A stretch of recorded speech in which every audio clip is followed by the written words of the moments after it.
I've always loved forests, solitude, but never did I imagine that a cabin could make me doubt my own reality. What I experienced there is something I still can't explain. Stay with me, and don't forget to subscribe if you dare to uncover the darkest secrets the night can hide. I'll never forget the first time I saw that cabin. I wasn't the kind of person to go looking for trouble or to wander alone into remote places, but I needed silence. I needed to disconnect from the world. Emails, messages, the constant noise of the city.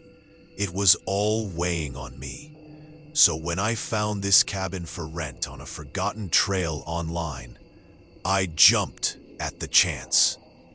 The picture showed an old wooden structure, isolated deep in the forest, only shadows melting into darkness, surrounded by century-old trees and morning mist. Nothing spectacular, nothing threatening. Just what I needed, solitude and peace. When I parked my car on the muddy lot, a wave of relief washed over me.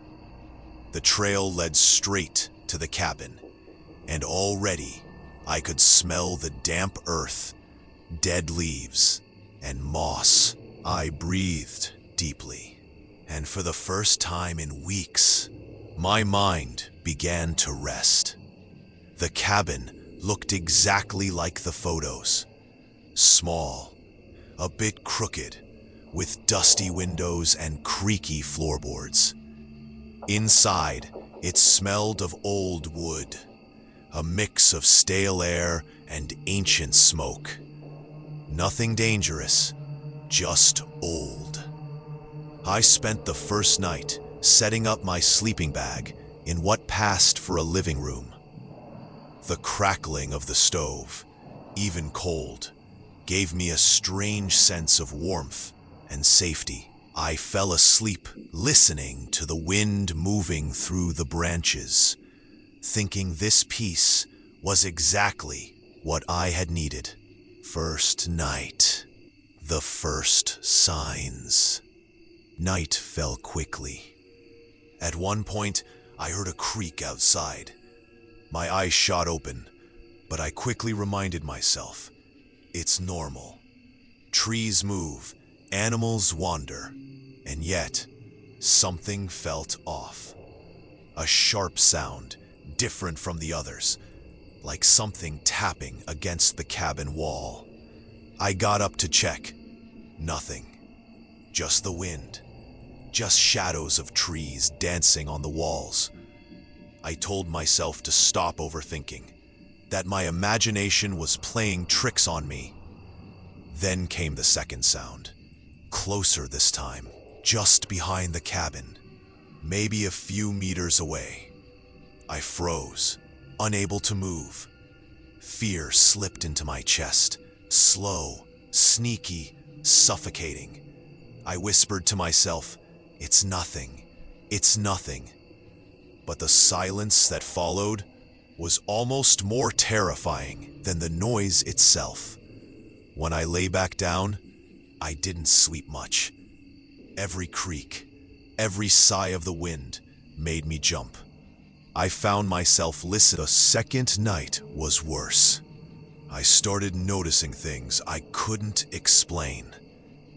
A window slightly open when I was sure I had closed it. Branches moved on the path I'd used to go to the outdoor toilet. Whispers so faint, I wondered if I was imagining them. I told myself I was just tired, stressed out by daily life, that solitude was messing with me. But then, the whispers started forming a rhythm, a tone, almost intentional, as if someone or something was trying to speak through the night. I didn't sleep. I stayed awake until dawn, every sound making my heart race. My mind searched desperately for rational explanations, but each one collapsed the moment I focused on it. And that feeling, that certainty I was being watched, only grew stronger. By the third evening, I realized I was no longer just a visitor. The forest was swallowing me, and the cabin, once my refuge, had become a trap. The branches seemed to strike the windows with every gust of wind, and the air smelled wrong, like metal and decay. I tried to set rules in my head to keep myself safe. Never go outside alone after midnight. Never ignore an unusual sound. Never leave the cabin door open for more than a few seconds. But those rules barely seemed to matter.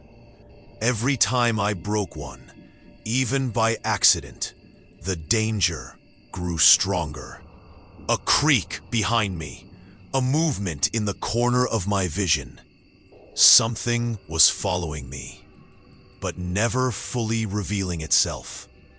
I sat in a corner, shaking, trying to rationalize, but reason began to fail. The fear wasn't just in my mind anymore. It was in the cabin, in the air, in the forest surrounding me. And I no longer knew whether I should run or stay. Final night. The last confrontation. The night everything changed. I no longer had any doubt. The cabin wasn't a refuge.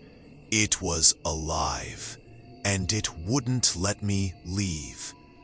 I remember trying to breathe slowly, to stay rational. But every time I stood up, something pushed back. Not physically, but in a subtle, horrifying way, as if the air itself refused to let me go. That night, I heard the first real sound. Not a branch creaking, not a whisper. Breathing, heavy, uneven, coming from the darkness behind me. I turned my head, and I saw something. A shape, barely human, moving without sound.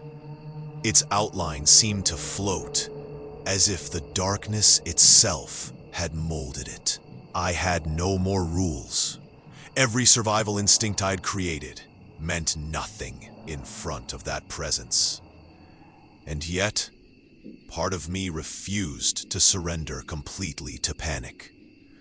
I told myself, breathe, observe, find a way out. But the cabin had no exits anymore. The windows seemed farther away, the walls closer. I was trapped in a space that no longer obeyed the laws of reality. I remember hearing my own voice scream in the dark.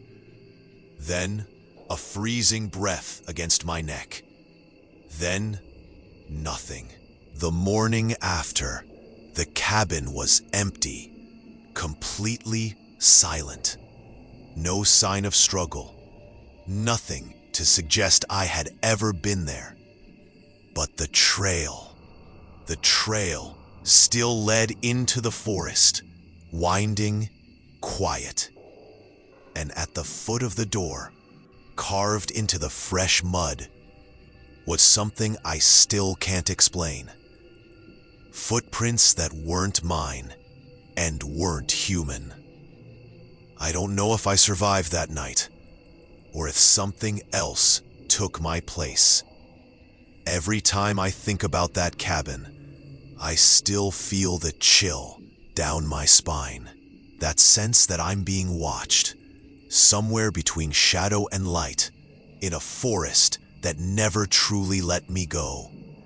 And I know that if anyone dares follow that same path, the cabin will be there, waiting, silent, patient, ready to play with the mind of the next naive soul.